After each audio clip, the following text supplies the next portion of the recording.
நம்முடைய கர்த்தரும் இரட்சகருமாகிய இயேசு கிறிஸ்துவின் இனிய நாமத்தினாலே உங்கள் யாவரையும் வாழ்த்துகிறேன். இன்றைய நாளில் ஒரு எதிர்ச்சொல்ல பார்க்கலாங்க. துன்மார்க்கனுக்கு எதிர்ச்சொல் நீதிமான். இங்கிலீஷில் wicked man opposite righteous man. Wicked man அதாவது துன்மார்க்கன். நீதியின் வழியில் நடக்காதவங்க, பின்பற்றாதவங்க தான் துன்மார்க்கர்கள் சொல்லப்படுது. அதாவது தீய வழியில் நடப்பாங்க, தீமையான செயல்களை செய்கிறவங்க தான் துன்மார்க்கர்கள்.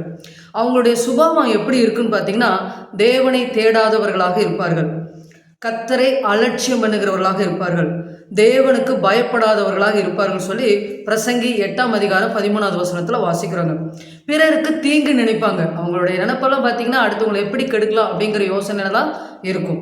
அடுத்தது வாய் வார்த்தை சரியில்லாமல் இருக்கும். வாய் சூத்திரம் சரியில்லைன்னு சொல்லுவாங்க. அதாவது கேவலமாக பேசுறது, கெட்ட வார்த்தை பேசுறது, சபிக்கிறது, கோல் சொல்கிறது, இப்படின்னு தன்னுடைய வாயினால் மற்றவர்களை காயப்படுத்தி கொண்டே இருக்கிறவங்க இந்த துன்மார்க்கமான காரியங்களை செய்கிறவங்க. கடன் வாங்குவாங்க, ஆனால் திருப்பி கொடுக்க மாட்டாங்க. அப்படி போய் கேட்டால் கூட என்ன பண்ணுவாங்க, கேவலமாக பேசி இல்லை மிரட்டி அனுப்பிச்சுட்ருவாங்க. அடுத்தது பெருமை பிடித்தவர்களாக இருக்கிறாங்க. அப்போ அவங்க பெருமையாக இருக்கும் பொழுது மற்றவர்களை துன்பப்படுத்துவர்களாக அவங்க இருப்பாங்கன்னு சொல்லி சங்கீதம் 14:3 நம்ம வாசிக்கிறோம். அடுத்தது பொருளாசி உள்ளவர்களாக, இச்சையுள்ளவர்களாக துன்மார்க்கர்கள் இருப்பாங்க. வெட்கமும் இலச்சியும் உண்டாக்குறவர்களாக இருப்பாங்க. சுகஜீவிகளாக இருப்பாங்க. நான் மட்டும் வாழ்ந்தால் போதும், யார் எப்படியோ போனால் எனக்கு என்ன, என்னுடைய வாழ்க்கை சரியாக இருந்தால் போதும், நான் மட்டும் என்னுடைய குடும்பம் மட்டும் சரியாக இருந்தால் போதும், எங்களுடைய வாழ்க்கை சந்தோஷமாக இருந்தால் போதும் அப்படின்னு நினச்சி சுகஜீவிகள், தன்னுடைய சுகத்தையே விரும்புகிறவர்களாக இருப்பாங்க. துரோக பேச்சு பேசுகிறவங்க, ஒருத்தர் நம்பி அவங்கள ஒரு காரியம் கொடுத்துருப்பாங்க, ஆனால் அவங்க என்ன பண்ணுவாங்க, அவங்ககிட்டையும் காசு வாங்கியிருப்பாங்க, எதிர்பார்ட்டிகிட்டையும் காசு வாங்கி துரோகம் பண்ணுவாங்க. இப்போ துரோக பேச்சு பேசுகிறவங்க மாத்திரமல்ல, அவங்க நடவடிக்கை பார்த்திங்கன்னா துரோகம் பண்ணுகிறவர்களாக இருப்பாங்க. இப்படிப்பட்டவர்கள் துன்மார்க்கமான செயல்கள் ஈடுபடுகிறாங்க. இவர்கள் துன்மார்க்கர்கள் சொல்லி வேதத்தில் வாசிக்கிறோம். இதனால் ஏற்படுகிற விளைவுகள் என்ன அப்படின்னு பார்த்திங்கன்னா, இந்த துன்மார்க்கமான ஜீவியத்தில் வாழ்கிற ஒவ்வொரு மக்களுக்கும் கர்த்தரின் சாபம் இருக்குன்னு சொல்லி நீதிமொழிகள் 3:33 வாசிக்கிறாங்க. அடுத்தது அவங்களுடைய வீடு அழியும், அவங்களுடைய சொத்து பத்துக்கள் எல்லாம் அழிந்து போகும். அதே போல் வருமானத்தில் துன்பம் உண்டு. நிறைய வருமானம் வரும், பணங்கள் அவங்க கையில் இருக்கும், ஆனால் அதை அவங்க அனுபவிக்க முடியாது. அதன் மேலே துன்பம், நோய், அதாவது வியாதிகள், அதே போல் வேணான செலவுகள் அப்படியெல்லாம் ஏற்பட்டு துன்பங்கள் ஏற்படுகிறது. சந்ததி அறுப்புண்டு போகுது. இவங்க மட்டும் இல்லை, அவங்க செஞ்ச தவறுனால அவங்களுடைய சந்ததி, அவருடைய பிள்ளைகளெல்லாம் பாதிக்கப்பட்டு அவருடைய வாழ்வே அறுப்புண்டு போகுது சொல்லி சங்கீதம் 37 வாசிக்கிறாங்க. அவங்க பயப்படும் காரியம் நேரிடும். ஐயோ எனக்கு ஏதாவது வியாதி வந்துருமா அப்படின்னு நினச்சிட்டே இருப்பாங்க. அந்த காரியம் அவங்களுக்கு வந்துடும் சொல்லி வேதாந்தத்தில் வாசிக்கிறோம். நான் அவங்களுடைய வாழ்வு நன்றாக இருப்பதில்லை, ஆயுசு நாட்கள் நீடித்திருப்பதில்லைன்னு சொல்லி பிரசங்கி 8:13 வாசிக்கிறோம். துன்மார்க்கருடைய வாழ்க்கை பார்த்திங்கன்னா அழிவுக்கு நேராக போகிறது. துன்மார்க்கர்கள் தரை மட்டும் தாழ்த்தப்படுவார்கள் சொல்லி வேதத்தில் வாசிக்கிறோம். அது மட்டும் இல்லை, அவருடைய வாழ்வு மாத்திரமல்ல, அவர்களை சார்ந்தவர்களும் இதனால் பாதிக்கப்படுறாங்க. அவர்களுடைய சந்ததியை அறுப்புண்டு போகுதுன்னு சொல்லி வேதத்தில் வாசிக்கிறோம். அதே போல் அவருடைய வழி கர்த்தருக்கு பிரியமானதாக இருக்காது, அருவருப்பான காரியங்களை செய்கிறவங்களாக இருப்பாங்க. அவருடைய செயல்கள் எல்லாம் கர்த்தருக்கு பிரியமில்லாத அருவருப்பான காரியங்களை செய்கிறதா இருக்குன்னு சொல்லி வேதத்தில் வாசிக்கிறோம். அப்போ துன்மார்க்கனுடைய வாழ்க்கை எப்படி இருக்கும், அவருடைய சுபாவம் என்ன, அதனால் ஏற்படுகிற விளைவுகளை நம்ம பார்த்தோம். துன்மார்க்கனுக்கு ஆப்போசிட் என்னன்னு பார்த்தோங்க, நீதிமான் பார்த்தோம்.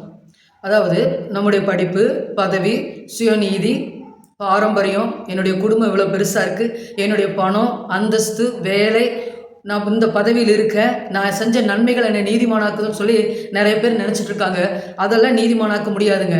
எப்படி, எதனால், யாரால் நம்ம நீதிமான்களாக்கப்படுகிறோம்னு பார்த்திங்கன்னா, பரிசுத்த வேதாகமம் சொல்லுகிறது, இலவசமாய் அவருடைய கிருபையினாலே கிறிஸ்து இயேசுவிலுள்ள மீட்பை கொண்டு நீதிமான்கள் ஆக்கப்படுகிறோம் சொல்லி ரோமர் 3:24 வாசிக்கிறோம். அதே போல் இயேசுவின் ரத்தத்தினால நம்ம நீதிமான்களாக்கப்படுகிறோம்னு ரோமர் 5:9 வாசிக்கிறோம். இயேசு கிறிஸ்துவனுடைய கீழ்ப்படிதலினால் நம்ம நீதிமான்களாக்கப்படுகிறோம் சொல்லி ரோமர் 5:19 வாசிக்கிறோம். இயேசு கிறிஸ்து தேவகுமாரனாக இருந்தார், ஆனால் மனுஷகுமாரனாக பூமியில் வந்து உதித்தார். அதுக்கப்புறம் பார்த்திங்கன்னா அவர் மனுஷனாகவே வாழ்ந்தார், ஆனால் எந்த பாவமுமே செய்யலை. அவர் சுத்த கண்ணனாக வாழ்ந்தார். ஆனால் மொத்த மனுக்குலத்தின் பாவத்தை சுமந்து தீர்க்கணுங்கிறது தான் பிதாவினுடைய சித்தம்.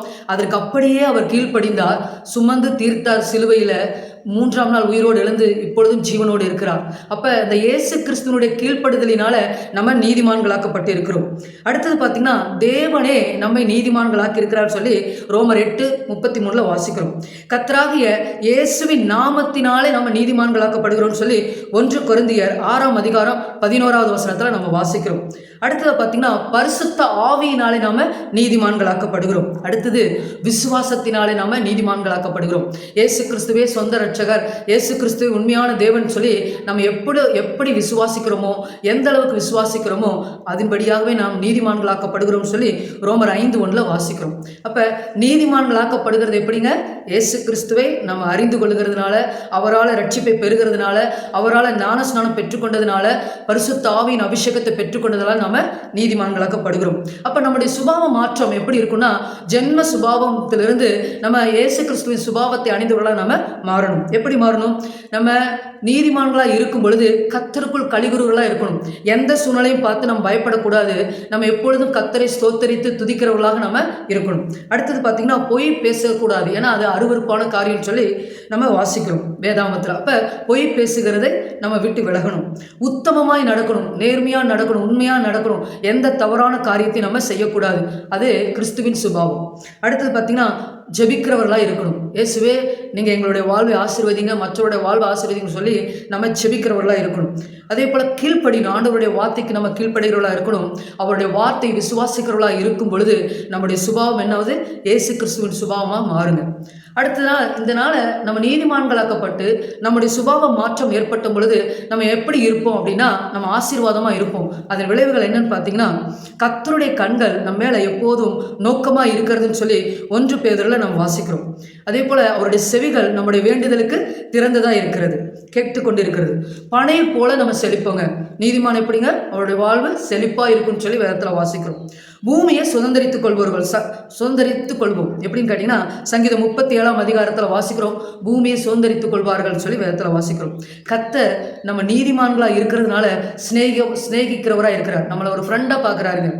நம்மை ஆசீர்வதிக்கிறார். எல்லா சூழ்நிலையிலும் நம்ம சோர்ந்து போகாமல் ஆண்டவரை துதிக்கும் பொழுது நம்மை ஆசீர்வதிக்கிறார். நம்முடைய வாழ்வை ஆசீர்வதிக்கிறார், குடும்பத்தை ஆசீர்வதிக்கிறார், வேலை ஸ்தலத்தை ஆசீர்வதிக்கிறார், நம் கையிடும் காரியங்கள் எல்லாம் ஆசீர்வாதத்தை கொடுக்கிறார். நம்ம விரும்புகிற காரியம் வாய்க்கும்னு சொல்லி வேதாந்தத்தில் வாசிக்கிறோம். நம்ம எப்போதும் அசைக்கப்படாமல் உறுதியாய் நிலைத்திருக்கிறவரால் இருப்போம் சொல்லி வேதத்தில் வாசிக்கிறோம். அதே போல் துளிரை போல தலைப்பார்கள் சொல்லி நம்ம வேதத்தில் வாசிக்கிறோங்க. நம்முடைய வேர் அசையாது. நம்முடைய சந்ததி எப்படிங்க? அசையாமல் உறுதியாய் நிலைத்திருக்கிறவர்களாக இருப்போம் சொல்லி நம்ம வேதத்தில் வாசிக்கிறோம்.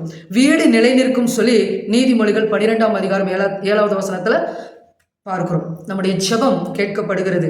இக்கட்டு நின்று நம்ம விடுவிக்கப்படுகிறோம். நமக்கு தயை, கிறிஸ்துவனுடைய தயை கிடைக்கும். நாம் விரும்புகிற காரியம் கொடுக்கப்படும் சொல்லி வேதாந்தத்தில் வாசிக்கிறோம். இப்படி நம்ம தேடி தேடி வாசிக்கும் பொழுது நீதிமானுடைய ஆசீர்வாதங்கள் எப்படி இருக்குன்னு சொல்லி நம்ம பார்க்கிறோங்க. அப்போ நம்முடைய வாழ்க்கையில் நம்ம எப்படி இருக்குன்னு ஒரு நிமிஷம் யோசிச்சு பாருங்க. நம்ம துன்மார்க்கமாக ஜீவனம் பண்ணுகிறோமா, இல்லை நீதிமான்களாக இருக்கிறோமா?